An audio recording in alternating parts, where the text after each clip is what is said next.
जय श्री श्याम भक्तों, कैसे हैं आप सब भक्तों। आज हम बच बारस की, वत्स द्वादशी भी कहते हैं इसे ओक द्वादश भी कहते हैं।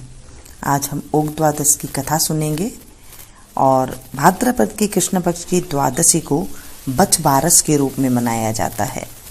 इस दिन स्त्रियां मूंग, मोठ तथा बाजरा अंकुरित करके मध्याह्न के समय बछड़े को खिलाती हैं। व्रत भी इस दिन उपरोक्त अन्न का ही सेवन करती है। इस दिन गाय का दूध, दही का सेवन वर्जित है। सर्वत्र भैंस का दूध का ही प्रयोग किया जाता है। गाय के दूध का दही और दूध नहीं पिया जाता है क्योंकि गाय की पूजा की जाती है। तो कईयों के तो छोले जो चने होते हैं, काले चने और मोठ भिगोए जाते हैं और फिर दूसरे दिन उसकी सुबह पूजा की जाती है। बस द्वादशी की कथा। श्री कृष्ण भाद्रपद कृष्ण पक्ष की द्वादशी को पहली बार जंगल में गोएं बछड़े चराने हेतु गए। माता यशोदा ने कृष्ण को पूरी तरह सजाकर गोएं चराने के लिए भेजा था। पूजा पाठ के बाद गोपाल ने बछड़े खोल दिए। यशोदा ने बलराम से कहा, बछड़ों को चराने दूर मत जाना, श्री कृष्ण को अकेले मत छोड़ना। गोपाल द्वारा गोवत्स चारण की इस पुण्य तिथि को पर्व के रूप में मनाया जाता है। जन्माष्टमी के 4 दिन बाद या भाद्रपद के कृष्ण पक्ष की द्वादशी को ओग द्वादश मनाई जाती है। सुबह लकड़ी के पटरे पर भीगी हुई मिट्टी से 7 गाय, 7 बछड़े, 1 तालाब, 7 ढक्कन वाले भगोने से बना लेते हैं।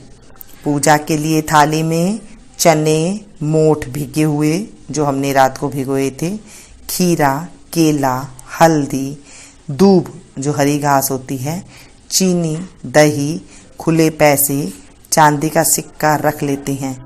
1 लोटा कच्चा दूध मिलाकर, 1 लोटे में थोड़ा सा कच्चा दूध मिलाकर पानी भरकर रख लेते हैं। अपने माथे पर हल्दी से टीका कर लेते हैं।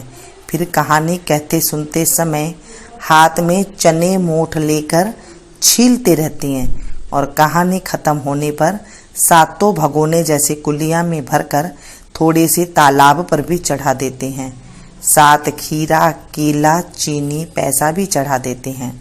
फिर एक परात पटड़े के नीचे रखकर पटड़े पर तालाब के 7 बार लोटे से दूध मिला जल और सब जनी बारी बारी चढ़ाती है और गाय बछड़े को हल्दी से टीका भी करती हैं। सास, बहू या देवरानी जिठानी मिलकर फिर परात वाला जल, चांदी का सिक्का व दूब हाथ में लेकर पटड़े पर चढ़ाती हैं।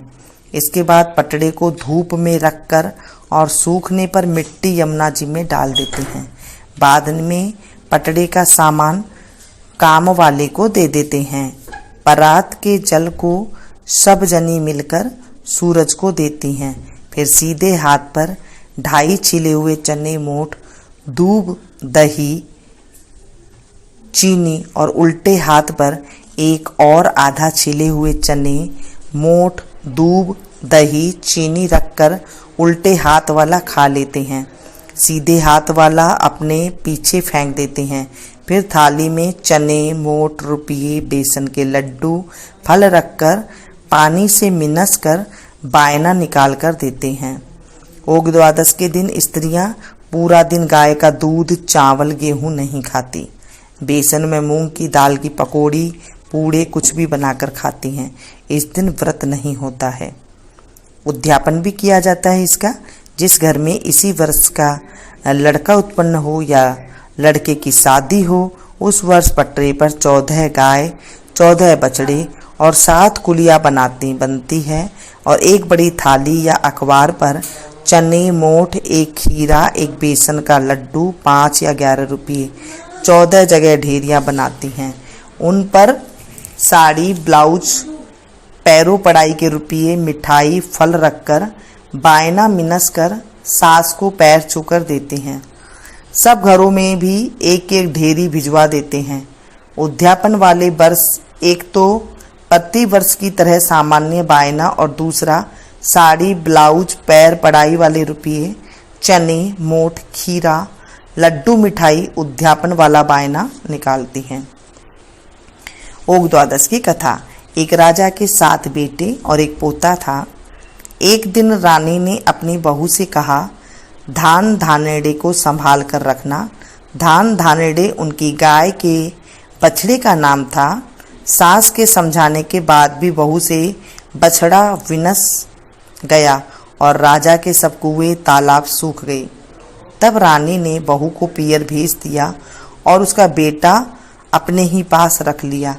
1 साल तक उनके तालाब और कुओं में पानी नहीं आया। तब राजा ने पंडित को बुलाकर पूछा कि इनमें पानी किस प्रकार आएगा। तो पंडित बोले कि बड़े बेटे या इकलौते पोते की बलि देने से पानी आ जाएगा। तब राजा ने अपने इकलौते पोते की बलि दे दी। बलि देते ही कुएं तालाब पानी से भर गई। रानी ने बहू को पियर से वापस बुला लिया। उसके बाद ओग द्वादश आई तो सब बोले अपने तालाब पर ही धोख मारने चलेंगे और सबने मिलकर खूब गाजे बाजे के साथ तालाब और ओग द्वादश की पूजा की। पूजा के बाद बहू ने रानी से कहा कि अब तो अपने पोते को भी बुला लो। तब रानी ने कहा कि वह बाहर खेल रहा है, तुम ही उसे आवाज़ लगाकर बुला लो। बहू ने आवाज़ लगाने पर भी राजा द्वारा बलि दिया पोता तालाब में से बाहर आ गया। तालाब से बाहर आते देखकर सास बहू एक दूसरे को देखने लगी और बहू के बाहर खेलने वाली बात पूछने पर सास ने बलि वाली सारी बात बताकर बहू से कहा कि ये तेरे ही भाग्य का फल है। ओग द्वादश माता ने सत रखकर तेरा बेटा वापस दे दिया। अपना पोता वापस पाकर राजा ने सारे नगर में ढिंढोरा पिटवा दिया कि सब बेटों की माँ को ओग द्वादश करनी चाहिए। बेटा होने का बेटे का ब्याह उद्यापन करना चाहिए। हे ओग द्वादश माता, जैसा फल पीछे बहू को दिया वैसा फल सब किसी को मिले। कहने वाले को, सुनने वाले को, हुंकारा भरने वाले को, सारे परिवार को वैसा फल मिले। इस कहानी के बाद बिंदायक जी कहानी सुन लेते हैं। बोले बिंदायक जी महाराज की जय। ओग द्वादश माता की जय। विष्णु भगवान लक्ष्मी जी से विवाह करने जा रहे थे।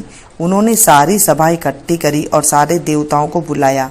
तो देवता लोग बोले कि हम तो चल पड़ेंगे लेकिन गणेश जी के साथ नहीं ले जाएंगे, क्योंकि इसे तो एक मन मूंग, 1.25 मन चावल, खूब सारा घी नाश्ता करने के लिए चाहिए और खाने के लिए फुर बुलाओ। इसके तो सूंड भी है और लंबे लंबे कान, ऊंचा माथा है। इनको साथ ले जाकर क्या करेंगे? इनको देखकर कुंडीनपुर की नारियां शर्माएंगी। इसको तो घर ही रखवाली करने के लिए छोड़ जाओ। और सब भगवान को बारात में लेकर गए। इतने में नारद जी आए और गणेश जी से बोले तुम्हारा तो बहुत अपमान किया है, क्योंकि तुम्हें घर की रखवाली के लिए छोड़ दिए गए हैं। तुम्हें ले जाने से बारात बुरी लगती, इसलिए तुम्हें नहीं ले गई। गणेश जी बोले अब क्या करें? तब नारद जी बोले धरती थोती कर दो। इससे भगवान का रथ का पहिया धरती में फंस गया। सबने निकालने पर कोशिश की परंतु पहिया नहीं निकला। उनमें से कोई बढ़ई को बुलाकर लाया। बढ़ई ने हाथ लगाते ही कहा जय बिंदायक जी, जय गणेश जी। कोई बोला तूने बिंदायक जी को क्यों याद किया? तब वह बोला कि बिंदायक जी को याद किए बिना कोई भी कार्य नहीं होता। तब कोई बोला कि हम तो बिंदायक जी को घर छोड़ आए। बाद में सब बिंदायक जी को बुलाने गए। तब वह बोले कि मैं तो नहीं चलूं। पहले गणेश जी की रिद्धि पाई, बाद में विष्णु जी ने लक्ष्मी जी से विवाह किया और घर आए। हे बिंदायक जी महाराज, जैसे भगवान के कार्य सिद्ध किए वैसे कहने सुने हुकारा भरने वालों के भी कार्य सिद्धि करना। बोलिए गणेश जी महाराज की जय। भक्तों, आज ही हमने सुनी ओग द्वादश की कथा, जो बेटे की माँ को जरूर करनी चाहिए। हर बेटे की माँ को ये करनी चाहिए और करने के बाद नाभि के ऊपर साथिया लगा करके फुदकड़ा देना चाहिए, यानी कि दही को, मीठा दही को हाथ से बेटे को खिलाना चाहिए, टीका लगाना चाहिए और उसे रुपया देना चाहिए। इस तरह करने से बेटे की लंबी आयु होती है। आज के दिन ऐसा किया जाता है। और जब फुदकड़ा भराए तो वो भैंस का दही का हो, गाय के दूध का दही का ना हो। इस चीज़ का आपने ध्यान रखना है। जो भी काम करना है भैंस के दूध से ही करना है, गाय के दूध का उपयोग नहीं करना है। खाने में गेहूं का आटा नहीं खाना चाहिए और चावल नहीं खाना चाहिए। ऐसा करने से आज जो बछबारस है, बछबारस माता हमें सारे सुख देती है और बेटे की लंबी आयु देती है। ये थी छोटी सी कहानी। कैसी लगी? पसंद आए तो प्लीज़ एक लाइक जरूर दीजिएगा। मिलती हूँ फिर से एक नई कथा के साथ। तब तक आप लोग देखते रहिए।